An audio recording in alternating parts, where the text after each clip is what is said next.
ಎಲ್ಲರಿಗೂ ನಮಸ್ಕಾರ. ಶ್ರೇಷ್ಠ ಫ್ಯಾಮಿಲಿ ಚಾನಲ್ಗೆ ಸ್ವಾಗತ. ಮಳೆಗಾಲದಲ್ಲಿ ಮಲ್ಲಿಗೆಯ ಗಿಡದಲ್ಲಿ ಹೊಸ ಚಿಗುರು ಬಂದು ಆ ಚಿಗುರಲ್ಲಿ ಮೊಗ್ಗು ಬರಬೇಕಾದ್ರೆ ನಾವು ಯಾವ ರೀತಿಯ ಆರೈಕೆ ಮಾಡಬೇಕು ಅಂತ ಹೇಳಿ ಈ ವಿಡಿಯೋದಲ್ಲಿ ತಿಳಿಸ್ತಾ ಇದ್ದೇನೆ. ಹಾಗೆಯೇ ಮಳೆಗಾಲದಲ್ಲಿ ಗಿಡಗಳನ್ನು ಟ್ರಿಮ್ ಮಾಡಬಹುದಾ ಅಂತ ಕೂಡ ನಾನು ನಿಮಗೆ ತಿಳಿಸ್ತಾ ಇದ್ದೇನೆ. ಯಾಕಂತ ಹೇಳಿದರೆ ನಾವು ಬೇಸಿಗೆ ಕಾಲದಲ್ಲಿ ನಮ್ಮ ಗಿಡದ ಆರೈಕೆ ಹಾಗೆಯೇ ಹಾಕುವಂತಹ ಗೊಬ್ಬರ ಬೇರೆಯೇ ಇರ್ತದೆ. ಮಳೆಗಾಲದಲ್ಲಿ ನಾವು ಹಾಕುವಂತಹ ಗೊಬ್ಬರ ಆಗಿರ್ಬೋದು, ಆರೈಕೆ ಆಗಿರ್ಬೋದು, ಸ್ಪ್ರೇಗಳ ಬಳಕೆ ಆಗಿರ್ಬೋದು, ಎಲ್ಲ ಚೇಂಜಸ್ ಇರ್ತದೆ. ಅಂದರೆ ಮಳೆಗಾಲದ ಒಂದು ಸೀಸನ್ನೇ ಬೇರೆ, ಬೇಸಿಗೆ ಕಾಲದ ಸೀಸನ್ನೇ ಬೇರೆ. ಹಾಗಾಗಿ ಮಳೆಗಾಲ ಶುರುವಾದ ನಂತರ ನಾವು ಯಾವ ರೀತಿ ಆರೈಕೆ ಮಾಡಿದರೆ ನಮ್ಮ ಗಿಡದಲ್ಲಿ ಗಿಡ ಹಾಳಾಗದಾಗೆ, ಗಿಡ ಚೆನ್ನಾಗಿ ಚಿಗುರು ಬಂದು ಹೂ ಬರಬೇಕಾದ್ರೆ ಯಾವ ರೀತಿ ಆರೈಕೆ ಮಾಡಬೇಕು ಅಂತ ಹೇಳಿ ತಿಳಿಸ್ತೇನೆ. ನಾವು ಯಾವುದೇ ಗೊಬ್ಬರ ಹಾಕೋದಕ್ಕಿಂತ ಮೊದಲು ಗಿಡದ ಆರೈಕೆ ಮಾಡೋದು ತುಂಬ ಉತ್ತಮ. ಯಾಕಂತ ಹೇಳಿದರೆ ಆರೈಕೆ ಅನ್ನುವಂಥದ್ದು ತುಂಬ ಇಂಪಾರ್ಟೆಂಟ್. ಅದು ಬೇಸಿಗೆ ಕಾಲದಲ್ಲಾಗಿರ್ಬೋದು ಅಥವಾ ಮಳೆಗಾಲದಲ್ಲಾಗಿರ್ಬೋದು. ನಾವಿವಾಗ ಬೇಸಿಗೆ ಕಾಲದಲ್ಲಾದರೆ ಹೂವಾದ ನಂತರ ಅದರ ಒಂದು ಎಲೆ ಬಿಟ್ಟು 2 ಎಲೆ ಬಿಟ್ಟು ಎಲ್ಲ ನಾವು ಚಿವುಟಿ ತೆಗಿತೇವೆ. ಯಾಕಂತ ಹೇಳಿದರೆ ಗಿಡ ಸಣ್ಣ ಗಿಡದಲ್ಲೇ ಬುಷಿಯಾಗಿ ಬೆಳೀಲಿ ಅನ್ನುವ ಕಾರಣಕ್ಕೋಸ್ಕರ ನಾವು ಗಿಡವನ್ನು ಸ್ವಲ್ಪ ನಾವು ಆದಷ್ಟು ಶಾರ್ಟ್ ಮಾಡಿ ಟ್ರಿಮ್ ಮಾಡ್ತಾ ಹೋಗ್ತೇವೆ. ಅದೇ ನಾವು ಮಳೆಗಾಲಕ್ಕೆ ಬಂದಾಗ ಟ್ರಿಮ್ ಮಾಡಬಹುದಾ ಅನ್ನೋದು ನಮಗೊಂದು ಎಲ್ಲರ ಕ್ವಶನ್ ಮಾರ್ಕ್ ಇರ್ತದೆ. ಇದು ನನ್ನ ಅನುಭವ. ಕಳೆದ ವರ್ಷ ನಾನು ಏನು ಮಾಡಿದೆ ಅಂತ ಹೇಳಿದರೆ, ನನಗೆ ಕೂಡ ಅಷ್ಟು ಅನುಭವ ಇಲ್ಲದೇ ಇರುವ ಕಾರಣ ನಾನು ಏನು ಮಾಡಿದೆ ಅಂತ ಹೇಳಿದರೆ, ಸೀಸನ್ ಎಲ್ಲ ಮುಗಿದ ನಂತರ ಮಳೆ ಸ್ಟಾರ್ಟ್ ಆಯಿತು. ಮಳೆ ಸ್ಟಾರ್ಟ್ ಆಗುವಾಗ ನನಗೊಂದು ಬಂತು, ಗಿಡಗಳನ್ನು ಟ್ರಿಮ್ ಮಾಡಿದರೆ ಗಿಡ ಚೆನ್ನಾಗಿ ಚಿಗುರು ಬರ್ತದೆ ಅಂತ ಹೇಳಿ ನನ್ನ ಒಂದು ತಲೆಯಲ್ಲಿತ್ತು. ಹಾಗಾಗಿ ನಾನು ಹಾಗೇ ಮಾಡಿದೆ. ಎಲ್ಲ ಒಂದು ಗಿಡ ಅಂತಲ್ಲ, ನನ್ನಲ್ಲಿ ಇದ್ದಂತಹ ಪ್ರತಿಯೊಂದು ಗಿಡ ತುಂಬ ಚೆನ್ನಾಗಿತ್ತು. ಇದಕ್ಕಿಂತಲೂ ನನ್ನ ಗಿಡಗಳು ತುಂಬ ಚೆನ್ನಾಗಿತ್ತು. ಆದರೆ ಏನಾಯಿತು ಅಂತ ಹೇಳಿದರೆ, ವರ್ಷ ನಂದು ಟ್ರಿಮ್ ಮಾಡಿದೆ ನೋಡಿ, ಆ ವರ್ಷ ಎಲ್ಲ ನಾನು ಟ್ರಿಮ್ ಮಾಡ್ತಾ ಹೋದೆ ನನ್ನ ಗಿಡಗಳನ್ನು. ನನ್ನ ಒಂದು ಇಮ್ಯಾಜಿನ್ನೇ ಬೇರೆ ಇತ್ತು. ಆದರೆ ಏನಾಯ್ತು ಅಂತ ಹೇಳಿದರೆ, ಕಳೆದ ವರ್ಷ ಸಿಕ್ಕಾಪಟ್ಟೆ ಮಳೆ, ಸಿಕ್ಕಾಪಟ್ಟೆ ಅಂದರೆ ಸಿಕ್ಕಾಪಟ್ಟೆ. ಈ ವರ್ಷದ ನನಗೆ ಗೊತ್ತಿಲ್ಲ, ಇವಾಗ ಸ್ಟಾರ್ಟ್ ಆದದಷ್ಟೇ. ಆ ಮಳೆಯಿಂದಾಗಿ ನನ್ನ ಗಿಡ ಎಲ್ಲ ಹಾಳಾಯಿತು. ನಾನು ಎಲ್ಲಿ ಯಾವ ಜಾಗದಲ್ಲಿ ಚೋಟಿದೆ ನೋಡಿ, ಆ ಗೆಲ್ಲುಗಳೆಲ್ಲ ಕೊಳಿಲಿಕ್ಕೆ ಸ್ಟಾರ್ಟ್ ಆಯಿತು. ಆ ಜಾಗ ಪೂರ್ತಿಯಾಗಿ ನಾನು ಚೋಟಿದಂತಹ 1-1.5 ಇಂಚು ಕೊಳಿಲಿಕ್ಕೆ ಸ್ಟಾರ್ಟ್ ಆಯಿತು. ತುಂಬಾ ಪ್ರಾಬ್ಲಮನ್ನು ಅನುಭವಿಸಿದ್ದೆ ಸ್ನೇಹಿತರೆ. ತುಂಬ ಅಂದರೆ ತುಂಬ. ಕೆಲವೊಂದು ಗಿಡಗಳೇ ಡ್ಯಾಮೇಜ್ ಆಗಿದೆ. ಹಾಗೆಯೇ ಹಾಕಿದಂತಹ ಗೊಬ್ಬರಗಳು ಕೂಡ, ಅಂದರೆ ನಾನು ಬೇಸಿಗೆ ಕಾಲದಲ್ಲಿ ಯೂಸ್ ಮಾಡಿದಂತಹ ಗೊಬ್ಬರವನ್ನೇ ಮಳೆಗಾಲದಲ್ಲೂ ಹಾಕಿದೆ. ಹಾಗಾಗಿ ನನ್ನ ಗಿಡ ತುಂಬ ಡ್ಯಾಮೇಜ್ ಆಗಿತ್ತು. ಗಿಡಗಳನ್ನು ರೀಸೆಟ್ ಮಾಡಿ ಈಗ ಹೇಗಿದೆ ನೋಡಿ ನನ್ನ ಪ್ರೆಸೆಂಟ್, ಇವಾಗ ಗಿಡ ಹೇಗಿದೆ ನೋಡಿ, ಆ ಗಿಡವನ್ನು ಅಷ್ಟು ಚೆನ್ನಾಗಿ ಮಾಡಬೇಕಾದ್ರೆ ನನಗೊಂದು ದೊಡ್ಡ ಚಾಲೆಂಜ್ ಆಗಿತ್ತು. ನನ್ನ ರೆಗ್ಯುಲರಾಗಿ ವಿಡಿಯೋ ನೋಡ್ತಾ ಇದ್ದವರಿಗೆ ಖಂಡಿತವಾಗಿಯೂ ಗೊತ್ತಿರ್ತದೆ. ಬೇಕಿದ್ದಲ್ಲಿ ನೋಡಿ, ಕಳೆದ ವರ್ಷದ ಮಳೆಗಾಲದಲ್ಲಿ ನನ್ನ ಗಿಡ ಎಷ್ಟೆಲ್ಲ ಹಾನಿಯಾಗಿತ್ತು ಅಂತ ಹೇಳಿ.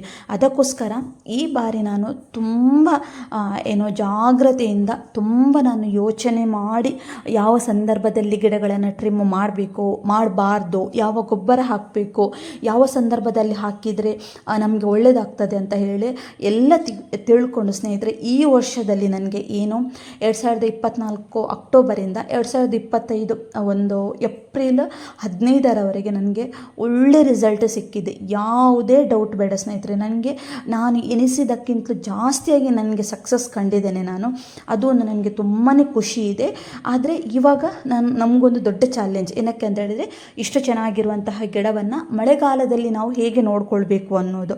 ನಾನು ಆಗ ಹೇಳಿದಾಗೇ ಕಳೆದ ವರ್ಷ ನನ್ನ ಗಿಡಗಳನ್ನು ಟ್ರಿಮ್ ಮಾಡಿ ಸುಮಾರು ಗಿಡಗಳನ್ನು ಕಳ್ಕೊಂಡಿದ್ದೇನೆ. ಕೆಲವು ಗಿಡಗಳು ಅಲ್ಲೇ ಕಟ್ ಮಾಡಿದಂತಹ ಜಾಗ ಎಲ್ಲ ಕೊಳ್ತು ಹೋಗಿ ಗಿಡಗಳೆಲ್ಲ ಹಾಳಾಗಿ ತುಂಬ ನಾನು ಪ್ರಾಬ್ಲಮನ್ನು ಫೇಸ್ ಮಾಡಿದ್ದೇನೆ. ಅದಕ್ಕಾಗಿ ನಾನು ಈ ಬಾರಿ ನಾನು ಎಲ್ಲರಿಗೂ ಹೇಳೋದಷ್ಟೇ, ಮಳೆ ಸ್ಟಾರ್ಟ್ ಆಯಿತು, ಆರಂಭ ಆಯಿತು. ಈ ಮಳೆ ಯಾವಾಗ ನಿಲ್ತದೆ, ಇನ್ನು ಯಾವಾಗ ನಮಗೆ ಬಿಸಿಲು ಬರ್ತದೆ ಅಂತ ನಮಗೆ ಗೊತ್ತಿರೋದಿಲ್ಲ. ಅದಕ್ಕೋಸ್ಕರ ಸ್ನೇಹಿತರೆ, ನಾನು ಹೇಳೋದು, ನೀವು ಯಾವುದೇ ಕಾರಣಕ್ಕೂ ಇನ್ನು ಮುಂದೆ, ಇವಾಗ ಮಳೆ ಸ್ಟಾರ್ಟ್ ಆಯಿತು ನೋಡಿ, ಇನ್ನು ಮುಂದೆ ಇವತ್ತಿನಿಂದ ನೀವು ಗಿಡಗಳನ್ನು ಟ್ರಿಮ್ ಮಾಡಲಿಕ್ಕೆ ಹೋಗಬೇಡಿ. ಯಾವುದೇ ಕಾರಣಕ್ಕೂ ನೀವು ಗಿಡಗಳನ್ನು ಟ್ರಿಮ್ ಮಾಡಲಿಕ್ಕೆ ಹೋಗೋದೇ ಬೇಡ. ಹೇಗಿದೆ ನಿಮ್ಮ ಗಿಡ ಹಾಗೇನೆ ಬಿಡಿ. ಅದರಲ್ಲಿ ಕೀರೆ ಬಳ್ಳಿ ಬಂತು, ಅದನ್ನು ಬೇಕಿದ್ರೆ ಕಟ್ ಮಾಡಿ. ಅದು ಬಿಟ್ಟು ಬೇರೆ ಯಾವುದೇ ಗಿಡಗಳನ್ನು ನೀವು ಉದ್ದಕ್ಕೆ ಬರಲಿಕ್ಕೆ ಬಂದರೂ ಪರವಾಗಿಲ್ಲ, ಏನು ಅದನ್ನು ಕಟ್ ಮಾಡಲಿಕ್ಕೆ ಹೋಗಬೇಡಿ. ಒಂದು ವೇಳೆ ನಿಮಗೆ ಕೇರೆ ಬಳ್ಳಿ ಬಂತು ಅಂತ ಅನಿಸಿದರೆ ಏನು ಚಿಗುರು ಇರ್ತದೆ ನೋಡಿ, ಅಲ್ಲೇ ಜಸ್ಟ್ ಚೋಟು ಬಿಡಿ, ಏನಾಗೋದಿಲ್ಲ. ಹಾಗಂತ ಹೇಳಿ ಬೇರೆ ಗೆಲ್ಲುಗಳಲ್ಲಿರುವಂತಹ ಚಿಗುರುಗಳನ್ನು ತೆಗೆಯುವುದಾಗಿರ್ಬೋದು, ಅಥವಾ ಏನು ಎಲೆ 2-3 ಎಲೆ ಬಿಟ್ಟು ಚೂಟುದಾಗಿರ್ಬೋದು, ಇಂತಹ ತಪ್ಪನ್ನು ಮಾಡಲಿಕ್ಕೆ ಹೋಗಬೇಡಿ ಸ್ನೇಹಿತರೆ. ಖಂಡಿತವಾಗಿಯೂ ನಿಮಗೆ ಸಮಸ್ಯೆ ಕಟ್ಟಿಟ್ಟ ಬುತ್ತಿ. ಯಾಕಂತ ಹೇಳಿದರೆ ಇದು ನಾನು ತುಂಬ ಅನುಭವಿಸ್ತೇನೆ ಇದರಲ್ಲಿ. ಹಾಗಾಗಿ ಹೇಳ್ತಾ ಇದ್ದೇನೆ, ಯಾರೂ ಅಷ್ಟೇ ಗಿಡಗಳನ್ನು ರಿಮೂವ್ ಮಾಡಲಿಕ್ಕೆ ಹೋಗಬೇಡಿ. ನಮ್ಮ ತಲೆಯಲ್ಲೊಂದು ಇರ್ತದೆ, ನಮ್ಮ ಅಪ್ಪ ಅಮ್ಮ ಎಲ್ಲ ಹೇಳ್ತಾರೆ, ಜೂನ್ ಜುಲೈಯಲ್ಲಿ ಎಲ್ಲ ಗಿಡಗಳನ್ನು ರಿಮೂವ್ ಮಾಡಿದರೆ, ಹಾಗೆಯೇ ಆ ಸಂದರ್ಭದಲ್ಲಿ ಗಿಡಗಳನ್ನು ನೆಟ್ಟರೆ ಗಿಡ ಬೇಗ ಚಿಗುರು ಬರ್ತದೆ, ಹೊಸ ಗಿಡಗಳನ್ನು ನೆಟ್ಟರೆ ಅದು ಜೀವ ಹಿಡಿತದೆ ಅಂತ ಹೇಳಿ. ಆದರೆ ಮಲ್ಲಿಗೆ ಕೃಷಿಯಲ್ಲಿ ಅಲ್ವೇ ಅಲ್ಲ ಸ್ನೇಹಿತರೆ. ಬೇಡವೇ ಬೇಡ ಗಿಡಗಳನ್ನು ರಿಮೂವ್ ಮಾಡೋದಾಗಿರ್ಬೋದು, ಹೊಸ ಗಿಡಗಳನ್ನು ನೆಡುವುದಾಗಿರ್ಬೋದು, ಇಂತಹ ಒಂದು ಸಾಹಸಕ್ಕೆ ಕೈ ಹಾಕಲಿಕ್ಕೆ ಹೋಗಬೇಡಿ. ಯಾಕಂತ ಹೇಳಿದರೆ ನಾನು ಫಸ್ಟ್ ಮಲ್ಲಿಗೆ ಕೃಷಿ ಮಾಡಿದ್ದು ಕೂಡ ಜೂನಲ್ಲೇ. ಆವಾಗ ಕೂಡ ಅಷ್ಟೇ ತುಂಬ ಪ್ರಾಬ್ಲಮ್ಮನ್ನು ನಾನು ಫೇಸ್ ಮಾಡಿದ್ದೇನೆ. ಯಾವುದೇ ಕಾರಣಕ್ಕಾಗಲಿ ಹೊಸ ಗಿಡಗಳನ್ನು ಮಾಡೋದಾಗಿರ್ಬೋದು, ಅಥವಾ ಗಿಡಗಳನ್ನು ನೆಡುವುದಾಗಿರ್ಬೋದು, ಗಿಡಗಳನ್ನು ರಿಮೂವ್ ಮಾಡೋದಾಗಿರ್ಬೋದು, ಮತ್ತು ಬೇಸಿಗೆ ಕಾಲದಲ್ಲಿ ಹಾಕುವಂಥ ಗೊಬ್ಬರಗಳನ್ನು ಹಾಕುವುದಾಗಿರ್ಬೋದು, ಬೇಡ. ಗೊಬ್ಬರ ಹಾಕ್ತೇನೆ ಸ್ನೇಹಿತರೆ. ಇವಾಗ ಮಳೆ ಬಂದದಷ್ಟೇ ಅಲ್ಲ. ಯಾಕಂತ ಹೇಳಿದರೆ ನಾನು ಮೊನ್ನೆ ಏಪ್ರಿಲಲ್ಲಿ ನಾನು ಗೊಬ್ಬರವನ್ನು ಹಾಕಿದ್ದೆ, ವಿಡಿಯೋ ಮಾಡಿದೆ. ಆದರೆ ನನಗೆ ಅದು ಅಪ್ಲೋಡ್ ಮಾಡಲಿಕ್ಕೆ ಟೈಮ್ ಸಿಗಲಿಲ್ಲ. ಖಂಡಿತ ನಾನು ನಿಮಗೆ ಅದು ಹಾಕ್ತೇನೆ, ಹೇಗೆ ಹಾಕಿದೆ ಅಂತ ಹೇಳಿ. ಬಟ್ ನನಗೆ ಅದು ಟೈಮ್ ಸಿಗಲಿಲ್ಲ. ಅದು ಹಾಕಿದಂತಹ ಗೊಬ್ಬರ ನನ್ನ ಗಿಡದಲ್ಲಿ ಇವಾಗಲೂ ತುಂಬ ಚೆನ್ನಾಗಿದೆ. ನಿಮಗೆ ಗಿಡ ನೋಡುವಾಗಲೇ ಗೊತ್ತಾಗ್ಬೋದು. ಕೆಲವೊಂದು ನಿಮಗೆ ಗಿಡಗಳು ಒಂದು ಸ್ವಲ್ಪ ಕಲರ್ ಚೇಂಜ್ ಆದಾಗೆ ನೋಡಿ, ಇವಾಗ ಸ್ವಲ್ಪ ಶೇಡ್ ಚೇಂಜ್ ಆದಾಗೆ ಕಾಣಬಹುದು. ಸ್ವಲ್ಪ ಕತ್ಲು ಥರ, ಸ್ವಲ್ಪ ಡಾರ್ಕ್ ಕಪ್ಪು ಹಸಿರು ಥರ ನಿಮಗೆ ಕಾಣ್ಬೋದು. ಅದು ನಾನು ಒಂದು 6:30 ಗಂಟೆ ಹೊತ್ತಿಗೆ, 6:30 ಗಂಟೆ ನಂತರ ನಾನು ಆ ವಿಡಿಯೋ ಮಾಡಿದಂತಹ ಒಂದು ವ್ಯೂ. ಹಾಗಾಗಿ ನೋಡಿ, ಇದೆಲ್ಲ ಹಾಗಾಗಿ ಆ ಕಲರ್ ನಿಮಗೆ ಬಂದಿದೆ. ದಯವಿಟ್ಟು ಗಿಡ ಏನು ಡ್ಯಾಮೇಜ್ ಆಗಲಿಲ್ಲ, ನೀವೇನು ಎನಿಸ್ಕೊಳ್ಬೇಡಿ. ಆ ಒಂದು ಮೋಡ ಕೂಡ ಇತ್ತು ನೋಡಿ, ಹಾಗಾಗಿ ಆ ರೀತಿ ಬಂದಿದೆ ನೋಡಿ. ನನ್ನ ಗಿಡ ಇಷ್ಟು ಚೆನ್ನಾಗಿದೆ, ನನಗೆ ನೋಡುವಾಗ ತುಂಬ ಖುಷಿ ಅಂತ ಅನಿಸ್ತದೆ ಸ್ನೇಹಿತರೆ. ನಾನು ಯಾವ ಗೊಬ್ಬರ ಹಾಕ್ತೇನೆ ಅಂತ ನಿಮಗೆಲ್ಲ ವಿಡಿಯೋದಲ್ಲಿ ತಿಳಿಸ್ತೇನೆ. ಗೊಬ್ಬರ ಆಗಿರ್ಬೋದು, ಸ್ಪ್ರೇ ಆಗಿರ್ಬೋದು, ಎಲ್ಲವನ್ನು ತಿಳಿಸ್ತೇನೆ. ಅದು ಹಾಕಿದ ನಂತರ ನನ್ನ ಗಿಡದ ಬೆಳವಣಿಗೆ ಹೇಗಿದೆ ಅಂತ ಕೂಡ ನಾನು ತಿಳಿಸೋದು ಅದು ನನ್ನ ಜವಾಬ್ದಾರಿ. ಅದಕ್ಕೋಸ್ಕರ ನಾನು ನಿಮ್ಗೇನು ಮಾಡ್ತೇನೆ ಅಂತ ಹೇಳಿದರೆ, ಶಾರ್ಟ್ಸಲ್ಲಿ ನನ್ನ ಗಿಡಗಳು ಹೇಗಿದೆ ಅಂತ ಹೇಳಿ ನಿಮಗೆ ವಿಡಿಯೋ ಮಾಡಿ ತಿಳಿಸ್ತೇನೆ ಸ್ನೇಹಿತರೆ. ಇವಾಗ ಮಳೆ ಸ್ಟಾರ್ಟ್ ಆದದಷ್ಟೇ, ಇನ್ನು ಮಳೆಗಾಲದಲ್ಲಿ ಸ್ಪ್ರೇಗಳನ್ನು ಹಾಕಲಿಕ್ಕೆ ಖಂಡಿತವಾಗಿಯೂ ಹಾಕಬೇಕು. ಹಾಗೆಯೇ ಗೊಬ್ಬರಗಳನ್ನು ಕೂಡ ಹಾಕಬೇಕು. ತುಂಬ ಜನ ಕೇಳ್ತಾ ಇದ್ರಿ, ಮಳೆಗಾಲದಲ್ಲಿ ಯಾವ ಗೊಬ್ಬರ ಹಾಕೋದು ಮೇಡಮ್ ಅಂತ ಹೇಳಿ. ಖಂಡಿತವಾಗಿ ನಾನು ನಿಮಗೆ ತಿಳಿಸ್ತೇನೆ ಯಾವ ಗೊಬ್ಬರ ಅಂತ ಹೇಳಿ. ಬಟ್ ನಾನು ಇವಾಗ ಹಾಕ್ತಾ ಇಲ್ಲ. ನಾನು ಆಗ ಹೇಳಿದಾಗೇ ಏಪ್ರಿಲಲ್ಲಿ ಹಾಕಿದಂತಹ ಗೊಬ್ಬರಗಳೇ ನನ್ನ ಗಿಡದಲ್ಲಿದೆ. ತುಂಬ ಚೆನ್ನಾಗಿ ಹೂವಾಗ್ತಾ ಉಂಟು. ಹಾಗಾಗಿ ಸ್ವಲ್ಪ ಆ ಗೊಬ್ಬರ ಏನು ಕಡಿಮೆ ಆಗ್ತಾ ಬರ್ತದೆ ನೋಡಿ. ಈ ಮಂತ್ ಎಂಡ್ ಆಗ್ತದೆ, ಜೂನ್ ಫಸ್ಟ್ ವೀಕಲ್ಲಿ ನಾನು ಮಳೆಗಾಲದಲ್ಲಿ ಹಾಕುವಂತಹ ಗೊಬ್ಬರವನ್ನು ಹಾಕ್ತೇನೆ. ಅದು ಯಾವ ಗೊಬ್ಬರ, ಹೇಗೆ ಹಾಕ್ತೇನೆ ಅಂತ ಹೇಳಿ ನಿಮಗೆ ವಿಡಿಯೋ ಮಾಡಿ ತಿಳಿಸ್ತೇನೆ. ಇವಾಗ ನಾನು ನಿಮಗೆ ಬಾಯಲ್ಲಿ ಹೇಳ್ಬೋದು ಸ್ನೇಹಿತರೆ ಯಾವುದು ಅಂತ. ಆದರೆ ಅದು ನಾನು ಹೇಳೋದೊಂದು, ನೀವು ತರುವುದೊಂದು, ಮತ್ತು ಕ್ವಾಂಟಿಟಿ ಹೆಚ್ಚು ಕಡಿಮೆ ಹಾಕೋದಕ್ಕಿಂತ ಆವಾಗಿನ ಸಿಚುವೇಶನ್ ಹೇಗಿದೆ ನೋಡಿಕೊಂಡು ಗಿಡಗಳಿಗೆ ಹಾಕಿ ಅದರಲ್ಲಿ ನನಗೆ ಚೆನ್ನಾಗಿ ಒಳ್ಳೆ ರಿಸಲ್ಟ್ ಬಂದರೆ ಖಂಡಿತ ನಿಮಗೆ ನೆಕ್ಸ್ಟ್ ತಿಳಿಸ್ತೇನೆ. ಆದರೆ ನಾನು ಯಾವ ಗೊಬ್ಬರ ಹಾಕಿದೆ ಅಂತ ಹೇಳಿ ಖಂಡಿತ ನಿಮಗೆ ನಾನು ತಿಳಿಸ್ತೇನೆ. ಹಾಗೆಯೇ ಸ್ಪ್ರೇಗಳನ್ನು ಹಾಕುವಾಗಲೂ ಅಷ್ಟೇ. ಇಷ್ಟರವರೆಗೆ ನಾವು ಸ್ಪ್ರೇಗಳನ್ನು ಹಾಕುವಾಗ ಖಾಲಿ ಸ್ಪ್ರೇಗಳನ್ನು ಮಾತ್ರ ಹಾಕ್ತಾ ಇದ್ವಿ. ಆದರೆ ಇನ್ನು ಮಳೆಗಾಲದಲ್ಲಿ ಹಾಗೆಲ್ಲ ಸ್ಪ್ರೇ ಜೊತೆ ಬೇರೆ ಸ್ಪ್ರೇಗಳನ್ನು ಆ್ಯಡ್ ಮಾಡಿ ನಾವು ಗಿಡಗಳಿಗೆ ಹಾಕಬೇಕು. ಆವಾಗಲೇ ನಮಗೆ ಮಳೆಗಾಲದಲ್ಲಿ ಒಂದು ಗಿಡ ಚೆನ್ನಾಗಿ ಚಿಗುರು ಬಂದು ಹೂ ಬರಲಿಕ್ಕೆ ಸಾಧ್ಯ ಅಂತ ಹೇಳ್ಬೋದು ಸ್ನೇಹಿತರೆ. ಈ ಒಂದು ಸೀಸನ್ ಅಂದರೆ ಎಷ್ಟರವರೆಗೆ ಸೀಸನ್ ಇತ್ತು ನೋಡಿ, ಮೇ 20ರವರೆಗೆ ಒಳ್ಳೆ ಸೀಸನ್ ಇತ್ತು. ನಾನು ಎನಿಸಿದ್ದಕ್ಕಿಂತಲೂ ಹೆಚ್ಚಿನ ಒಂದು ಆದಾಯವನ್ನು ಪಡೆದಿದ್ದೇನೆ. ಒಬ್ಬರು ಕಮೆಂಟ್ ಮಾಡಿದರು, ಮೇಡಮ್ ನೀವು ಎಷ್ಟು ಆದಾಯವನ್ನು ಪಡಿತೀರಿ, ನೀವು ಹೂ ಮಾರುಕಟ್ಟೆಗೆ ಕೊಡ್ತೀರಲ್ಲ, ಅವರಿಗೆ ನೀವು ಕೊಡುವಂತಹ ಬುಕ್ಕನ್ನು ನಮಗೆ ಒಮ್ಮೆ ತೋರಿಸಿ ಅಂತ ಹೇಳಿದರು. ಖಂಡಿತವಾಗಿ ನಾನು ತೋರಿಸ್ತೇನೆ, ಅದರಲ್ಲಿ ಏನಿಲ್ಲ. ಖಂಡಿತವಾಗಿ ನಾನು ನಿಮಗೆ ಒಂದು ಟೈಮ್ ಮಾಡಿಕೊಂಡು ಫ್ರೀ ಮಾಡಿಕೊಂಡು ತೋರಿಸ್ತೇನೆ. ಯಾಕಂತ ಹೇಳಿದರೆ ನೆಕ್ಸ್ಟ್ ಇವಾಗೆಲ್ಲ ಮಕ್ಕಳೆಲ್ಲ ಮನೆಯಲ್ಲಿರುವ ಕಾರಣ ನನಗೆ ಜಾಸ್ತಿಯಾಗಿ ವಿಡಿಯೋ ಮಾಡಿ ಅದರ ಬಗ್ಗೆ ಕಾನ್ಸಂಟ್ರೇಷನ್ ಎಲ್ಲ ಮಾಡಲಿಕ್ಕೆ ಆಗೋದಿಲ್ಲ. ಅದರ ವಿಡಿಯೋ ಎಲ್ಲ ಮಾಡುವಾಗ ನಾನು ಸ್ವಲ್ಪ ಟೈಮ್ ಬೇಕಾಗತ್ತೆ ನನಗೆ. ಅದಕ್ಕೋಸ್ಕರ ನೆಕ್ಸ್ಟ್ ಹೇಗಿದ್ದರೂ ಜೂನಲ್ಲಿ ಮಕ್ಕಳಿಗೆ ಸ್ಕೂಲ್ ಸ್ಟಾರ್ಟ್ ಆಗ್ತದೆ. ಮತ್ತು ನಾನು ಟೈಮ್ ನೋಡಿಕೊಂಡು ಸ್ವಲ್ಪ ನಾನು ಫ್ರೀ ಮಾಡಿಕೊಂಡು ಖಂಡಿತವಾಗಿಯೂ ನಾನು ಅದರ ಒಂದು ವಿಡಿಯೋ ಅಪ್ಲೋಡ್ ಮಾಡ್ತೇನೆ. ಯಾಕಂತ ಹೇಳಿದರೆ ನನ್ನನ್ನು ನಂಬಿ ಎಷ್ಟೋ ಜನ ಮಲ್ಲಿಗೆ ಗಿಡ ಹಾಕಿದ್ದಾರೆ. ತುಂಬ ಜನ ಹೇಳ್ತಾರೆ, ಮೇಡಮ್ ನಾವು ಮಲ್ಲಿಗೆ ಕೃಷಿ ಬೇಡವೇ ಅಂತ ಬಿಟ್ಟಿದ್ವಿ, ನಿಮ್ಮ ವಿಡಿಯೋ ನೋಡಿ ನೀವು ಹಾಕುವಂತಹ ಗೊಬ್ಬರ ಹಾಕಿ ನಮ್ಮ ಗಿಡಗಳಿಗೂ ಹಾಕಿ ಅದರಲ್ಲಿ ನಮ್ಗೆ ಒಳ್ಳೆ ರಿಸಲ್ಟ್ ಬಂದಿದೆ ಮೇಡಮ್ ಅಂತ ಹೇಳಿದರು. ಅಂಥವರಿಗಾದರೂ ಒಂದು ನಮ್ಮಿಂದಾಗಿ ಒಬ್ಬರಿಗೆ ಮೋಟಿವೇಶನ್ ಆಗ್ತದೆ, ನಮ್ಮಿಂದ ಒಬ್ಬರಿಗೆ ಒಳ್ಳೆಯದಾಗ್ತದೆ ಅನ್ನುವಾಗ ನಾವು ಖಂಡಿತ ಅದಕ್ಕೆ ಕೈ ಜೋಡಿಸ್ತೇನೆ. ಖಂಡಿತ ನಾನು ನೆಕ್ಸ್ಟ್ ನಿಮಗೆ ಅದರದ್ದೊಂದು ವಿಡಿಯೋ ಮಾಡಿ ತಿಳಿಸ್ತೇನೆ. ಹಾಗೆಯೇ ಸ್ನೇಹಿತರೆ, ನಾನು ಮಳೆಗಾಲದಲ್ಲಿ ಗಿಡಗಳನ್ನು ಟ್ರಿಮ್ಮು ಮಾಡಬಾರ್ದು ಅಂತ ಹೇಳಿದೆ. ಆದರೆ ಗಿಡದಲ್ಲಿ ಹೂವು ಆದ ನಂತರ ಪುಷ್ಪ ಪತ್ರೆ ಉಳಿತದೆ ನೋಡಿ. ನಾನೀಗ ತೋರಿಸಿದ್ದೆ ನೋಡಿ, ಈ ರೀತಿ ನಾವೇನು ಮಾಡಬೇಕಂತ ಹೇಳಿದರೆ ಯಾವುದೇ ಕಾರಣಕ್ಕೂ ಗಿಡಗಳನ್ನು ಟ್ರಿಮ್ಮು ಮಾಡಬಾರ್ದು. ಎಲ್ಲ ಹೂವೆಲ್ಲ ಕೊಯ್ದಾಗಿ ಉಳಿತದೆ ನೋಡಿ, ಈ ರೀತಿ ಪುಷ್ಪ ಪತ್ರೆ ಅಂತ ಹೇಳ್ತೇವೆ. ಈ ರೀತಿ ಗಿಡದಲ್ಲಿರುವಂತಹ ಕೇವಲ ಪುಷ್ಪ ಪತ್ರೆಯನ್ನು ಮಾತ್ರ ತೆಗಿಬೇಕು ನೋಡಿ. ಈ ರೀತಿ ಎಳಿಬೇಕು, ಜಸ್ಟ್ ನೋಡಿ ಎಳೆದ್ರೆ ಆಯಿತು ನೋಡಿ. ಈ ರೀತಿಯಾಗಿ ಜಸ್ಟ್ ಎಳೆದ್ರೆ ಆಯಿತು ನೋಡಿ. ಈ ರೀತಿ ನಮ್ಮ ಕೈಯಲ್ಲಿ ಬರ್ತದೆ. ಇದನ್ನು ಮಾತ್ರ ನೀವು ತೆಗಿಬೇಕು. ಇದನ್ನು ಏಕೆ ತೆಗಿಬೇಕು ಅಂತ ಹೇಳಿದರೆ, ತೆಗೆದಿದ್ರೂ ನಡೆಯುತ್ತೆ, ಏನಾಗೋದಿಲ್ಲ. ಅದಲ್ಲೇ ಸ್ವಲ್ಪ ಏನು ನೀರಿನ ಜೊತೆ, ಮಳೆಯ ನೀರಿನ ಜೊತೆ ಮಿಕ್ಸ್ ಆಗಿ ಕೆಳಗೆ ಬೀಳ್ತದೆ. ಇಲ್ಲಾಂದರೆ ಬೇಸಿಗೆ ಕಾಲದಲ್ಲಿ ಅದು ಒಣಗಿ ಬೀಳ್ತದೆ. ಆದರೆ ಏನಾಗ್ತದೆ ಅಂತ ಹೇಳಿದರೆ, ಮಳೆಗಾಲದಲ್ಲಿ ಕೆಲವೊಂದು ನಮ್ಮ ಗಿಡದ ಎಲೆಯ ಮೇಲೆ ಬೀಳ್ತದೆ. ಎಳೆಯ ಮೇಲೆ ಬಿದ್ದು ಅದರ ಮೇಲೆ ನೀರು ಬಿದ್ದು ಬಿದ್ದು ಬಿದ್ದು ಏನಾಗ್ತದೆ ಅಂತ ಹೇಳಿದರೆ ಅಲ್ಲೇ ಕೊಳ್ತು ಹೋಗ್ತದೆ. ಅಲ್ಲಿ ನಮಗೆ ಫಂಗಸ್ ಸ್ಟಾರ್ಟ್ ಆಗ್ತದೆ, ವೈಟ್ ಫ್ಲೈಸ್ ಆಗಿರ್ಬೋದು, ಹುಳಗಳೆಲ್ಲ ಸ್ಟಾರ್ಟ್ ಆಗ್ತದೆ. ಅದಕ್ಕೋಸ್ಕರ ನಾವು ಏನು ಮಾಡಬೇಕಂತ ಹೇಳಿದರೆ, ಜಸ್ಟ್ ನಮ್ಮ ಗಿಡದಲ್ಲಿರುವಂತಹ ಪುಷ್ಪ ಪತ್ರೆಯನ್ನು ತೆಗೆದರೆ ಸಾಕು. ಯಾವ ರೀತಿ ತೆಗಿಬೇಕು ಅಂತ ಹೇಳಿ ನಾನು ವಿಡಿಯೋದಲ್ಲಿ ನಿಮಗೆ ತಿಳಿಸಿದೆ. ಇದು ತೆಗೆಯಲೇಬೇಕು, ತೆಗೆದ್ರೆ ಉತ್ತಮ.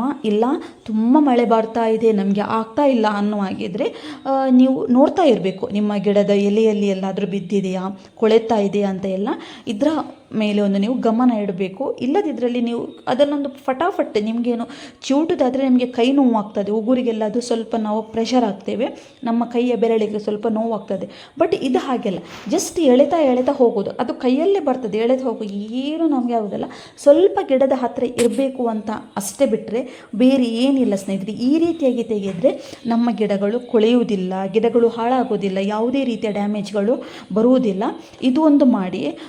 ಇದನ್ನು ನಾನು ಇವಾಗಲೂ ಮಾಡ್ತಾ ಇದ್ದೇನೆ. ಈಗ ಮಳೆ ಬರ್ತಾ ಉಂಟು, ಸ್ವಲ್ಪ ಮಳೆ ಕಡಿಮೆ ಆದಾಗ ಸ್ವಲ್ಪ ಗಿಡದ ಹತ್ತಿರ ಹೋಗಿ ಸ್ನೇಹಿತರೆ, ಗಿಡದ ಬಗ್ಗೆ ಸ್ವಲ್ಪ ನೀವು ಕಾಳಜಿ ತೋರಿಸಲೇಬೇಕು. ಮಳೆ ಬರ್ತಾ ಉಂಟು, ನನಗೆ ಕೋಲ್ಡ್ ಆಗ್ತದಲ್ಲ, ನಮ್ಮ ಆರೋಗ್ಯನೂ ಇಂಪಾರ್ಟೆಂಟೇ. ಹುಷಾರಿಲ್ಲ, ನಮ್ಮ ಹೆಲ್ತ್ ಏನು ಹುಷಾರು ಇರುವುದಿಲ್ಲ ನೋಡಿ, ಆ ಸಂದರ್ಭದಲ್ಲಿ ಬೇಕಿದ್ರೆ ಹೋಗಬೇಡಿ. ಬೇರೆ ಸಂದರ್ಭದಲ್ಲಿ ಮಳೆ ನಿಲ್ತದೆ ನೋಡಿ, ಪೂರ್ತಿಯಾಗಿ ಮಳೆ ನಿಂತ ನಂತರ ಪ್ರತಿಯೊಂದು ಮಲ್ಲಿಗೆ ಗಿಡದ ಬುಡಕ್ಕೆ ಹೋಗಿ ನಿಮ್ಮ ಗಿಡ ಹೇಗಿದೆ, ನಮ್ಮ ಗಿಡದ ಬೆಳವಣಿಗೆ ಹೇಗಿದೆ ಅಂತ ಹೇಳಿ ನೀವು ಒಂದು ಕಣ್ಣನ್ನು ಇಡಲೇಬೇಕು. ಇಲ್ಲ ಅಂದರೆ ನಮ್ಮ ಗಿಡಗಳು ಹಾಳಾಗುವಂಥ ಚಾನ್ಸಸ್ ತುಂಬಾ ಇದೆ. ಕಳೆದ ವಿಡಿಯೋದಲ್ಲಿ ನಾನು ನನ್ನ ಮಲ್ಲಿಗೆ ಗಿಡದ ಆರೈಕೆ ಹೇಗೆ ಮಾಡಬೇಕು ಅಂತ ಹೇಳಿ ನಾನೊಂದು ವಿಡಿಯೋ ಅಪ್ಲೋಡ್ ಮಾಡಿದ್ದೆ. ಅಲ್ಲಿ ನಂಗೆ ಒಬ್ಬರು ಮೇಡಮ್ ಕಮೆಂಟ್ ಮಾಡಿದರು, ನಾನು ಜಸ್ಟ್ ಹೇಗೆ ಮಲ್ಲಿಗೆ ಗಿಡಗಳನ್ನು ಆರೈಕೆ ಮಾಡಬೇಕು, ನೀರು ನಿಂತರೆ ಏನು ಮಾಡಬೇಕು ಅನ್ನೋ ಒಂದು ಟಾಪಿಕ್ ಇದ್ದದು. ಅಲ್ಲಿ ನನಗೊಂದು ಮೇಡಮ್ ಮೆಸೇಜ್ ಮಾಡಿದರು, ಮೇಡಮ್ ಇಲ್ಲಿ ನೀವು ಸ್ಪ್ರೇಯ ಬಗ್ಗೆ ಹೇಳಲೇ ಇಲ್ವಲ್ಲ ಅಂತ. ನಾನಲ್ಲಿ ಸ್ಪ್ರೇಯ ಬಗ್ಗೆ ಮೆನ್ಷನ್ನೇ ಮಾಡಲಿಲ್ಲ ಅಲ್ವಾ. ಯಾರು ಅರೌಂಡ್ 2,000ಕ್ಕಿಂತಲೂ ಮೇಲೆ ವ್ಯೂಸ್ ಹೋಗಿದೆ, ಹತ್ರ 2,000 ಆಗಿದೆ. ಆದರೆ ಯಾರು ಕೂಡ ಅಂತ ಕಮೆಂಟ್ ಮಾಡಲಿಲ್ಲ. ಒಂದು ಮೇಡಮ್ ಹೇಳಿದರು, ನಾನೇನು ಮಾಡಿದೆ ಅಂತ ಹೇಳಿದರೆ ಏನೋ ಅದನ್ನು ಅಲ್ಲೇ ಹೈಡ್ ಮಾಡಿಬಿಟ್ಟೆ. ಯಾಕಂತ ಹೇಳಿದರೆ ಏನು ಅಂತ ಟಾಪಿಕ್ ನೋಡೋದಿಲ್ಲ, ವಿಡಿಯೋ ನೋಡೋದಿಲ್ಲ. ಅವರಿಗೆ ಮನ ಬಂದಂತೆ ಒಂದು ಏನು ಕಮೆಂಟ್ ಮಾಡಿದರೆ ಅದಕ್ಕೆ ನಾವು ಜವಾಬ್ದಾರರಲ್ಲ, ಅದಕ್ಕೆ ನಾನು ರೆಸ್ಪಾನ್ಸ್ ಮಾಡೋದು ಇಲ್ಲ. ಯಾಕಂತ ಹೇಳಿದರೆ ಅದು ನಮಗೆ ಸಂಬಂಧಪಟ್ಟಂತಹ ವಿಷಯ ಕೂಡ ಅಲ್ಲ. ಅದಕ್ಕೋಸ್ಕರ ನಾನು ಹೇಳಿದೆ. ಯಾಕಂತ ಹೇಳಿದರೆ ಪ್ರತಿಯೊಬ್ಬರು ವಿಡಿಯೋ ನೋಡ್ತಾರೆ, ಅಂದರೆ ಯಾರಿಗೆ ಅದರ ಬಗ್ಗೆ ಮಾಹಿತಿ ಬೇಕು ನೋಡಿ ಅಂಥವರು ವಿಡಿಯೋ ನೋಡ್ತಾರೆ. ಅಂಥವರು ನೋಡಲಿ ಸ್ನೇಹಿತರೆ, ಯಾರಿಗೆ ಬೇಡ ನೋಡಿ ಅಂಥವರು ನೋಡೋದು ಬೇಡ. ನಾನು ಯಾರ ಹತ್ರನೂ ನೋಡಿ ಅಂತ ಬಲವಂತವಾಗಿ ನೋಡಿ ಅಂತ ನಾವು ಯಾರ ವಿಡಿಯೋವನ್ನು ಹೇಳಲಿಕ್ಕಾಗೋದಿಲ್ಲ. ನನ್ನ ವಿಡಿಯೋ ಅಂತ ಅಲ್ಲ, ಮಲ್ಲಿಗೆ ಕೃಷಿಯ ಬಗ್ಗೆ ತುಂಬ ಜನ ವಿಡಿಯೋ ಮಾಡ್ತಾ ಇದ್ದಾರೆ, ಅವ್ರದ್ದು ಅಷ್ಟೇ, ಯಾರ್ದು ಅಷ್ಟೇ. ಆದರೆ ನಾವು ಏನು ವಿಡಿಯೋ ಮಾಡ್ತೇನೆ ನೋಡಿ, ನಾನು ಹೇಳೋದು ಪ್ರೆಸೆಂಟಾಗಿ ನನ್ನ ಪರ್ಸ್ನಲಾಗಿ ನಾನೇನು ನನ್ನ ಮಲ್ಲಿಗೆ ಕೃಷಿಗೆ ಅಳವಡಿಸ್ತೇನೆ, ಗೊಬ್ಬರ ಆಗಿರ್ಬೋದು, ಸ್ಪ್ರೇ ಆಗಿರ್ಬೋದು, ಗಿಡದ ಆರೈಕೆ ಆಗಿರ್ಬೋದು, ಅಥವಾ ಆ ಗಿಡದಲ್ಲಿ ಏನೇನೆಲ್ಲ ಚೇಂಜಸ್ ಮಾಡ್ತೇನೆ ನೋಡಿ, ಅದನ್ನು ಮಾತ್ರ ನಾನು ನಿಮ್ಮ ಜೊತೆ ಹಂಚ್ಕೊಳ್ತೇನೆ. ನಾನು ಹಾಕದೇ ಇರುವಂಥ ಸ್ಪ್ರೇ ಆಗಿರ್ಬೋದು, ಗೊಬ್ಬರ ಆಗಿರ್ಬೋದು, ಯಾವುದನ್ನು ನಿಮಗೆ ತಿಳಿಸ್ಲಿಲ್ಲ ನೋಡಿ. ನಾನು ಪ್ರತಿಯೊಂದು ಸ್ಪ್ರೇ ಹಾಕುವಾಗಲೂ ಅಷ್ಟೇ ನಾನು ನಿಮಗೆ ವಿಡಿಯೋ ಮಾಡಿ ತೋರಿಸ್ತೇನೆ. ನನಗೆ ಸ್ಪ್ರೇ ಹಾಕುವ ವಿಡಿಯೋ ಮಾಡಲಿಕ್ಕೆ ಆಗದೇ ಇದ್ದರೂ ಕೂಡ ಮೆಡಿಸಿನನ್ನು ನಾನು ಬಕೆಟಿಗೆ ಹಾಕುವ ವಿಡಿಯೋವನ್ನು ಮಾಡ್ತೇನೆ. ನೆಕ್ಸ್ಟ್ ಮತ್ತೆ ಸ್ಪ್ರೇ ಬಾಟ್ಲಿಗೆ ಹಾಕೋದು, ಸ್ಪ್ರೇ ಮಾಡೋದು ಅದೇನೋ ದೊಡ್ಡ ವಿಷಯ ಅಲ್ಲ. ಅದು ನನಗೆ ಒಬ್ಬಳಿಗೆ ಮಾಡಲಿಕ್ಕೆ ಕಷ್ಟ ಆಗ್ತದೆ ಅನ್ನೋ ಕಾರಣಕ್ಕೋಸ್ಕರ ನಾನು ಸ್ಪ್ರೇ ಮಾಡಲಿಲ್ಲ. ಮತ್ತು ಇನ್ನೊಂದು, ನನಗೆ ಅದು ಮರ್ತೇ ಹೋಗಿತ್ತು. ತುಂಬ ಜನ ಕೇಳ್ತಾ ಇದ್ರು, ಮೇಡಮ್ ನಿಮ್ಮ ಸ್ಪ್ರೇ ಬಾಟ್ಲು ತುಂಬ ಚೆನ್ನಾಗಿದೆ, ನಮಗೊಮ್ಮೆ ವಿಡಿಯೋ ಮಾಡಿ ತಿಳಿಸಿ, ಅದರ ಪ್ರೈಸ್ ತಿಳಿಸಿ ಅಂತ ಹೇಳಿ. ಖಂಡಿತ ಸ್ನೇಹಿತರೆ, ನನಗೆ ಅದು ಮರ್ತೇ ಹೋಯಿತು. ನನಗೀಗ ಸ್ಪ್ರೇ ಬಾಟ್ಲ್ ಅಂತ ಹೇಳುವಾಗ ನೆನಪಾಯಿತು. ಖಂಡಿತ ನಾನು ನೆಕ್ಸ್ಟ್ ಒಂದು ದಿನ ಫ್ರೀ ಮಾಡಿಕೊಂಡು ನಿಮಗೆ ವಿಡಿಯೋ ಮಾಡಿ, ಯಾವಾಗ ಫ್ರೀ ಆಗ್ತೇನೆ ಅಂತ ನಂಗೆ ಗೊತ್ತಿಲ್ಲ. ಯಾಕಂತ ಹೇಳಿದರೆ ಮಧ್ಯಾಹ್ನ 1-1:30 ತನಕ ನನಗೆ ಮಲ್ಲಿಗೆದ್ದೆ ಆಗ್ತದೆ ಸ್ನೇಹಿತರೆ. ಆಮೇಲೆ ಟಯರ್ಡ್ ಅಂತ ಆಗ್ತದೆ, ಮತ್ತು ಮಕ್ಕಳಿಗೆಲ್ಲ ತಿಂಡಿ ಎಲ್ಲ ಮಾಡುವಾಗ ಸಾಯಂಕಾಲ ಆಗೇ ಬಿಡ್ತು. ನೋಡುವ, ನಾನು ಆದಷ್ಟು ನಿಮಗೆ ಒಂದು ಟೈಮ್ ತಕ್ಕೊಂಡು ಫ್ರೀ ಮಾಡಿಕೊಂಡು ಹೇಗೆ ಅದರಲ್ಲಿ ಸ್ಪ್ರೇ ಮಾಡೋದು, ಅದಕ್ಕೆಷ್ಟು ರೇಟ್ ಅಂತ ಹೇಳಿ ನೆಕ್ಸ್ಟ್ ಡಿಟೇಲಾಗಿ ಅದರ ವಿಡಿಯೋ ಮಾಡ್ತೇನೆ. ನನಗೆ ಅದರಪ್ಪ ನೆನಪಾಯಿತು, ಅದಕ್ಕೋಸ್ಕರ ನಾನು ಹೇಳಿದೆ. ಅದು ತುಂಬ ಚೆನ್ನಾಗಿದೆ. ಅದು ಒಂದು ನೀವು ಸ್ಪ್ರೇ ಬಾಟ್ಲು ತಗೊಳ್ಳೇಬೇಕು. ನಂತರ ಯಾರ ಹತ್ರ ತುಂಬ ಗಿಡ ಇದೆ ನೋಡಿ, ಅವರಿಗೆ ಮಾತ್ರ, ಒಂದು 10-20 ಗಿಡ ಇದ್ದವರೆಲ್ಲ ಅಷ್ಟು ದೊಡ್ಡ ಇನ್ವೆಸ್ಟ್ ಮಾಡೋದು ಬೇಡ. ನಂದೊಂದು ಹಳೆಯದಿತ್ತು ನೋಡಿ, ಆ ಥರದ್ದು ತಗೊಳ್ಳಿ, ಪಂಪಿದ್ದು. ಬಟ್ ಇದು ಉಂಟ ನೋಡಿ ಸ್ನೇಹಿತರೆ, ತುಂಬ ಯೂಸ್ ಆಗುವಂಥದ್ದು. ನಮಗೆ ಒಬ್ಬರಿಗೆ ಯಾರ ಸಹಾಯನೂ ಬೇಡ. ನಿಮಗೆ ಈಗ ಒಂದು ಮೆಡಿಸಿನ್ ಹಾಕಬೇಕು ಅಂತ ಇದ್ದರೆ ಡೈರೆಕ್ಟಾಗಿ ಹೋಗಿ ಹಾಕೋದು. ಖಂಡಿತ ನಾನು ಅದರ ಬಗ್ಗೆ ಇವಾಗ ಹೇಳೋದಿಲ್ಲ, ನೆಕ್ಸ್ಟ್ ವಿಡಿಯೋದಲ್ಲಿ ತಿಳಿಸ್ತೇನೆ. ಸ್ನೇಹಿತರೆ, ಮಳೆಗಾಲದಲ್ಲಿ ಮಲ್ಲಿಗೆ ಗಿಡದ ಆರೈಕೆ ಮಾಡೋದು ತುಂಬ ಇಂಪಾರ್ಟೆಂಟ್.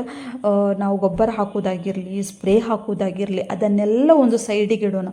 ಫಸ್ಟ್ ನಮ್ಮ ಗಿಡದಲ್ಲಿ ನಾವು ನೀರು ನಿಲ್ಲದಾಗೆ ನೋಡ್ಕೊಳ್ಬೇಕು. ಇನ್ನೊಂದು, ಗಿಡ ಒಂದಕ್ಕೊಂದು ಅಂಟ್ಕೊಳ್ಬಾರ್ದು. ಒಂದಕ್ಕೊಂದು ಗಿಡ ಟಚ್ ಆಗಬಾರ್ದು.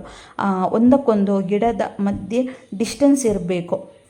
ಹಾಗೆಯೇ ಸ್ನೇಹಿತರೆ, ಗಿಡದ ಬುಡಕ್ಕೆ ಯಾವುದೇ ಕೊಳೆತಂತಹ ಗೊಬ್ಬರಗಳನ್ನು ಹಾಕಬಾರ್ದು, ಜೀವಾಮೃತವನ್ನು ಹಾಕಬಾರ್ದು, ಹಿಂಡಿಯನ್ನು ಹಾಕಬಾರ್ದು ಸ್ನೇಹಿತರೆ. ತುಂಬ ರೀತಿಯ ಸ್ಟ್ರಾಂಗ್ ಇರುವಂತಹ ಗೊಬ್ಬರಗಳನ್ನು ಹಾಕಬಾರ್ದು. ಯಾಕಂತ ಹೇಳಿದರೆ ಇದೆಲ್ಲ ನಮಗೆ ನಮ್ಮ ಗಿಡಗಳಿಗೆ ರಿಯಾಕ್ಟ್ ಆಗ್ತದೆ. ನಾನು ಆಗ ಹೇಳಿದಾಗೇ ಮಳೆಗಾಲದಲ್ಲಿ ಹಾಕುವಂತಹ ಒಂದು ಗೊಬ್ಬರ ಆರೈಕೆನೇ ಬೇರೆ, ಇಲ್ಲಿವರೆಗೆ ನಾವು ಹಾಕಿದಂತಹ ಗೊಬ್ಬರ ಆರೈಕೆನೇ ಬೇರೆ. ಅದಕ್ಕೋಸ್ಕರ ನಾನು ಹೇಳಿದ್ದು ಸ್ನೇಹಿತರೆ, ಇಲ್ಲಿವರೆಗೆ ನೀವು ಹಾಕಿದಂತಹ ಇಷ್ಟೆಲ್ಲ ಏನಿದೆ, ಹಿಂಡಿ ಗೊಬ್ಬರ, ಜೀವಾಮೃತ ಆಗಿರ್ಬೋದು, ಗೋಮೂತ್ರ ಆಗಿರ್ಬೋದು, ಅಥವಾ ಬೇರೆ ಬೇರೆ ರೀತಿಯ ಗೊಬ್ಬರಗಳಾಗಿರ್ಬೋದು, ಅದನ್ನೆಲ್ಲ ಇನ್ನು ನೀವು ಮಳೆಗಾಲದಲ್ಲಿ ಸ್ಟಾಪ್ ಮಾಡಬೇಕು. ಕೆಲವರು ಹೇಳ್ತಾರೆ ಶುಕ್ರವಾರ ತನಕ ಮಳೆ ಇದೆ, ನಂತರ ಮಳೆ ಇಲ್ಲ ಅಂತ ಹೇಳ್ತಾರೆ. ಅಲ್ಲಿ ನಂತರ ನಮಗೆ ಮಳೆ ನಿಂತರೆ ತುಂಬ ಒಂದು ಮೊದಲಿನ ಹಾಗೇ ಮಾರ್ಚ್ ಏಪ್ರಿಲಲ್ಲಿ ಹೇಗೆ ಬೇಸಿಗೆ ಕಾಲ ಇತ್ತು ನೋಡಿ, ಬೇಸಿಗೆ ಕಾಲದಲ್ಲಿ ಬಿಸಿಲಿತ್ತು ನೋಡಿ, ಅದೇ ರೀತಿ ಇದ್ದರೆ ಖಂಡಿತವಾಗಿಯೂ ಹಾಕ್ಬೋದು. ಆದರೆ ಇನ್ನು ನಮಗೆ ಹೇಳಲಿಕ್ಕೆ ಸಾಧ್ಯ ಇಲ್ಲ. ಯಾಕಂತ ಹೇಳಿದರೆ ಚಂಡಮಾರುತ ಸ್ಟಾರ್ಟ್ ಆಗಿದೆ. ಒಂದು ವೇಳೆ ನಾವು ಕೊಳೆತಂತಹ ಗೊಬ್ಬರ ಆಗಿರ್ಬೋದು, ಜೀವಾಮೃತ ಆಗಿರ್ಬೋದು, ಇಂಥವುಗಳನ್ನು ಹಾಕಿ ತಕ್ಷಣ ಮಳೆ ಬಂದರೆ ನಮ್ಮ ಗಿಡಗಳು ಇಮಿಡಿಯೇಟಾಗಿ ಹಾಳಾಗ್ತದೆ ಸ್ನೇಹಿತರೆ. ಯಾಕಂತ ಹೇಳಿದರೆ ಗಿಡದಲ್ಲಿ ನೀರು ಬೇಗನೆ ಇಂಗಿ ಹೋಗುವುದಿಲ್ಲ. ಅದರ ಬಗ್ಗೆ ನಾನು ಖಂಡಿತ ನೆಕ್ಸ್ಟ್ ಒಂದು ವಿಡಿಯೋ ಮಾಡಿ ಡಿಟೇಲಾಗಿ ಹೇಳ್ತೇನೆ.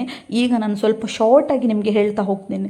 ಏನು ಗೊತ್ತಾ, ಕುಳಿಯುವಂತಹ ಗೊಬ್ಬರ ಕೂಡ ಅಷ್ಟೇ, ಅದನ್ನೆಲ್ಲ ಹಾಕಿದರೆ ಮಳೆ ಬರ್ತದೆ ನೋಡಿ, ಆವಾಗ ಡೈರೆಕ್ಟಾಗಿ ನಮ್ಮ ಗಿಡಕ್ಕೆ ಬೀಳ್ತದೆ. ಆ ನೀರುಗಳು ಬಾಟಲ್ಲಾಗಲಿ ಗ್ರೋ ಬ್ಯಾಗಲ್ಲಾಗಲಿ ಡೈರೆಕ್ಟಾಗಿ ಇಳಿದು ಹೋಗೋದಿಲ್ಲ, ನೀರು ಅಲ್ಲೇ ನಿಂತು ಹೋಗ್ತದೆ. ಇದು ನಾನು ಕಳೆದ ವರ್ಷ ಅನುಭವಿಸಿದಂತಹ ಒಂದು ನೋವು ಅನುಭವ ಅಂತ ಹೇಳಬಹುದು. ಇದು ನನ್ನ ಅನುಭವದ ಮಾತು. ನಾನು ಲಾಸ್ಟ್ ಟೈಮು ಹಿಂಡಿ ಹಾಕಿದ್ದಾಯ್ತಾ, ಹಿಂಡಿ ಹಾಕಿ ಒಂದು ನೆಕ್ಸ್ಟ್ ಡೇನೇ ಇಡೀ ಹಿಂಡಿ ಹಾಕಿದ್ದು. ನಾನು ಅದನ್ನು ನೀರು ಮಾಡಿ ಹಾಕಿದ್ದಲ್ಲ, ಇಡೀ ಹಿಂಡಿ ಹಾಕಿದ್ದು. ನೆಕ್ಸ್ಟ್ ಡೇ ಕಂಟಿನ್ಯೂಸ್ಲಿ 1 ವಾರ ಮಳೆ, ರಾತ್ರಿ ಹಗಲು ಒಂದೇ ರೀತಿ ಮಳೆ. ಎಷ್ಟು ಗಿಡ ಹಾಳಾಗಿದೆ, ಕೆಲವು ಗಿಡ ಅಲ್ಲೇ ಕುಳಿತೋಗಿದೆ. ನಾನು ಪ್ರತಿಯೊಂದು ಗಿಡವನ್ನು ಕೂಡ ರೀಪಾಟ್ ಮಾಡಿ ತುಂಬ ಕಷ್ಟಪಟ್ಟಿದ್ದೇನೆ ಸ್ನೇಹಿತರೆ. ಅದಕ್ಕೋಸ್ಕರ ಈ ವರ್ಷ ಎಲ್ಲವನ್ನು ಯಾವಾಗ ಮಳೆ ಸ್ಟಾರ್ಟ್ ಆಯ್ತು ನೋಡಿ, ಅಲ್ಲಿಂದಲೇ ನಾನು ಎಲ್ಲ ಗೊಬ್ಬರ ಸ್ಪ್ರೇಗಳನ್ನೆಲ್ಲ ಸ್ಟಾಪ್ ಮಾಡಿದ್ದೇನೆ. ಇನ್ನು ಬೇರೆ ಗೊಬ್ಬರಗಳನ್ನು ಹಾಕಬೇಕು ಅಂತ ಹೇಳಿ. ಯಾಕಂತ ಹೇಳಿದರೆ ಹುಳ ಎಲ್ಲ ಆಗಿತ್ತು ತುಂಬ, ನನ್ನ ಗಿಡದ ಬುಡದಲ್ಲಿ ಹುಳಗಳ ರಾಶಿ ರಾಶಿ. ಅದೇನಾಯ್ತು ಅಂತ ಹೇಳಿದರೆ ಹಿಂಡಿ ಕೊಳೆಯಿತು ನೋಡಿ, ನೀರಿನ ಅಂಶ ಜಾಸ್ತಿ ಆಯಿತು, ಅದಕ್ಕೆ ಬಿಸಿಲು ಬೀಳಲಿಲ್ಲ, ಹುಳ ಜಾಸ್ತಿ ಆಯಿತು, ಅದು ಗಿಡದ ಬುಡವನ್ನೆಲ್ಲ ತಿಂದು ಬೇರುಗಳೆಲ್ಲ ಕೊಳೆತು ಗಿಡ ಎಲ್ಲ ಹಾಳಾಗಿ ಹೋಯಿತು. ಅದಕ್ಕೋಸ್ಕರ ನಾನು ಹೇಳೋದು, ಬೇಡ ಸ್ನೇಹಿತರೆ, ಯಾವುದೇ ರೀತಿಯ ಒಂದು ನೀವು ಎಕ್ಸ್ಪರಿಮೆಂಟ್ ಮಾಡೋದು ಬೇಡ. ಖಂಡಿತವಾಗಿಯೂ ನಾನು ನನ್ನ ಗಿಡಗಳಿಗೆ ಯಾವ ಗೊಬ್ಬರ ಹಾಕ್ತೇನೆ, ಯಾವ ರೀತಿ ಆರೈಕೆ ಆಗ್ತೇನೆ ಅಂತ ಹೇಳಿ ಖಂಡಿತವಾಗಿಯೂ ನಾನು ಜೆನ್ಯೂನ್ ಆಗಿ ನಿಮಗೆ ನಾನು ವಿಡಿಯೋ ಮಾಡಿ ತಿಳಿಸ್ತೇನೆ. ಅದರಲ್ಲಿ ಯಾವುದೇ ಡೌಟ್ ಬೇಡ. ಯಾರಿಗೆಲ್ಲ ಬೇಕು ನೋಡಿ ಅಂಥವ್ರು ವಿಡಿಯೋ ನೋಡಿ, ನಿಮಗೂ ಒಂದು ಹೆಲ್ಪ್ ಆಗುತ್ತೆ, ನನಗೂ ಹೆಲ್ಪ್ ಆಗುತ್ತೆ, ನಿಮಗೂ ಹೆಲ್ಪ್ ಆಗುತ್ತೆ. ಯಾವುದೆಲ್ಲ ಗೊಬ್ಬರಗಳು ಡ್ಯಾಮೇಜ್ ಆಗ್ತದೆ, ಯಾವ ಗೊಬ್ಬರ ಉತ್ತಮ ಅಂತ ಹೇಳಿ ನೆಕ್ಸ್ಟ್ ಖಂಡಿತವಾಗಿ ನಾನು ವಿಡಿಯೋದಲ್ಲಿ ತಿಳಿಸ್ತೇನೆ ಸ್ನೇಹಿತರೆ. ನಾನು ಆಗ ಹೇಳಿದಾಗೇ ಇವಾಗ ನಾವು ಆರೈಕೆ ಮಾಡೋದು ತುಂಬ ಇಂಪಾರ್ಟೆಂಟ್. ಗಿಡದ ಬುಡದಲ್ಲಿ ನೀರು ನಿಲ್ಲದಾಗೆ ನೋಡ್ಕೊಳ್ಬೇಕು ಸ್ನೇಹಿತರೆ.